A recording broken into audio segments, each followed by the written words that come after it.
Pekerjaan proyek pembangunan Pelabuhan Persea tahap 4 yang dibiayai oleh APBN tahun anggaran 2024 mendapat kecaman keras dari beberapa elemen masyarakat sekitar serta dari Lembaga Komando Garuda Sakti Aliansi Indonesia (KGSAI) DPC Kabupaten Toba, Sabtu 23 November 2024.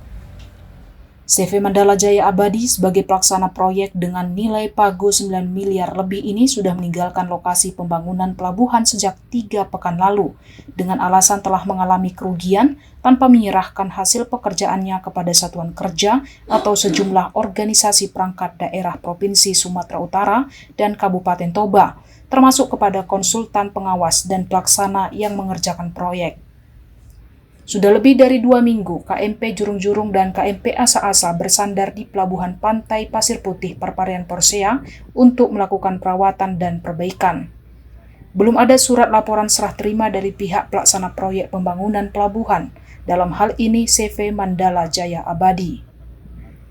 Belum ada serah terima dengan pemerintah daerah atau pemerintah provinsi, sudah datang kapal KM Porokola dan Jurung-Jurung untuk melaksanakan dok atau perbaikan kapal.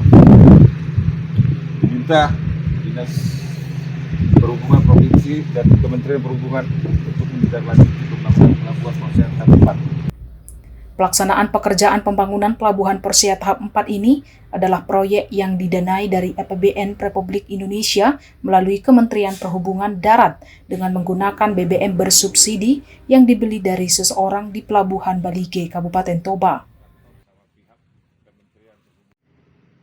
Hingga berita ini dilansir, Kepala Balai Pengelolaan Transportasi Darat Wilayah 2 Sumatera Utara belum dapat dihubungi atau dikonfirmasi, termasuk para penanggung jawab pelaksana proyek di lapangan, karena menurut informasi yang kami dapat, CV Mandala Jaya Abadi mengalami kerugian dalam menjalankan proyek pembangunan pelabuhan ini. Jangan lewatkan berita menarik lainnya hanya di channel Toba TV. Follow, like, dan subscribe channel Toba TV untuk mendapatkan informasi terbaru lainnya. Horas.